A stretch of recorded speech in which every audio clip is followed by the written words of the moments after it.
ওরা মুনাফিক। এই জন্য আল্লাহকে গালি দেওয়ার পরেও তারা বাউলেরই মহব্বত করে, বাউলেরই মুক্তি চায়। আল্লাহ এই প্রজন্মের যুবকদের হেফাজত করুন। পরিষ্কার বলে দিচ্ছি, সজাগ থাকবেন। এতদিন বাউল আশ্রয় দিচ্ছেন, প্রশ্রয় দিচ্ছেন, মনে রাখবেন এগুলো পেশাব।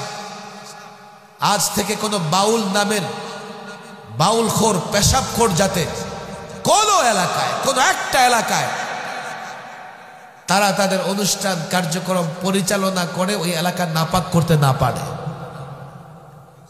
এগুলো খোদাদ্রোহী। পালাগান করে, তারা অভিনয় করে, তারা দুটি পক্ষ হয়ে প্রশ্ন উত্তর করে, তর্ক বিতর্ক করে। আমি ওই বুদ্ধিজীবীদের, ওই পরজীবীদের, নাস্তিক মোরতাদ বেঈমানদের বলতে চাই, তর্ক বিতর্ক আমিও করি।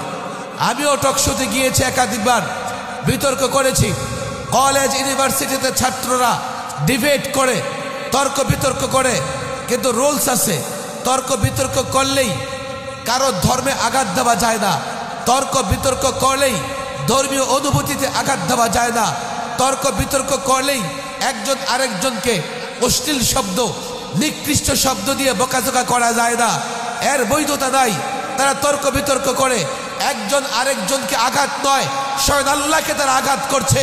সুতরাং যে সমস্ত বুদ্ধিজীবীরা তাদের পক্ষ নিয়েছে, ওরা আল্লাহদ্রোহী, ওরা দেশের দুশ্মন, ওরা মুসলমানদের দুশ্মন। ওই গাদার দলেরা মনে করে আমরা যুক্তি বুঝি না। তর্ক বিতর্ক করলেই কি একজন আরেকজনকে নিকৃষ্ট ভাষায় গালি দেওয়া যায়? তর্ক বিতর্ক করলেই কি, অভিনয় করলেই কি কোরআনকে বিকৃত করা যায়? আজকে একটা যুক্তি দিয়া তারা বুঝাইতে চায়, তারা অভিনয় করে, তর্ক বিতর্ক করে। তর্ক বিতর্ক করুক, কতজন তর্ক বিতর্ক করে, টকশো করে, ডিবেট করে, আমরা তো বাধা দেই না। তর্ক বিতর্কের আড়ালে কোরআন বিকৃত হবে, কোরআনকে বিকৃত করা হবে।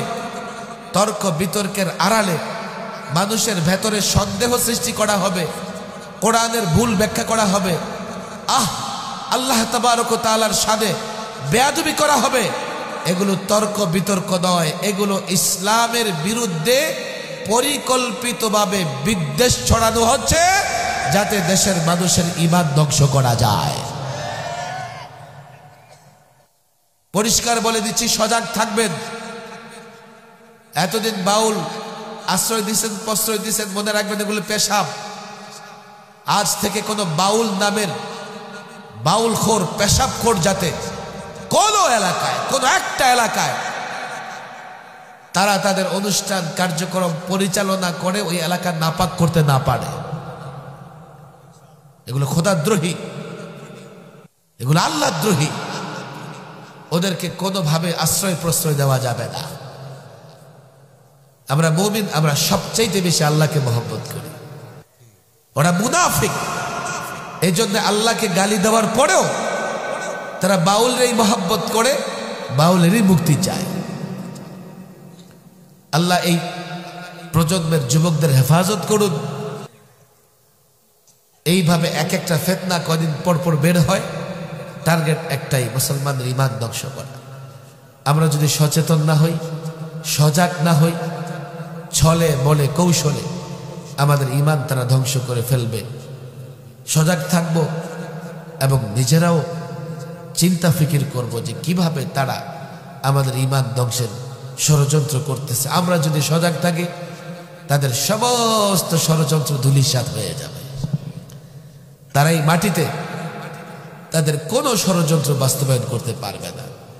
আল্লাহ তাবারক ওয়া তাআলা আমাদের সমস্ত ঈমান বিধ্বংসী, ইসলাম বিদ্বেষী ষড়যন্ত্র থেকে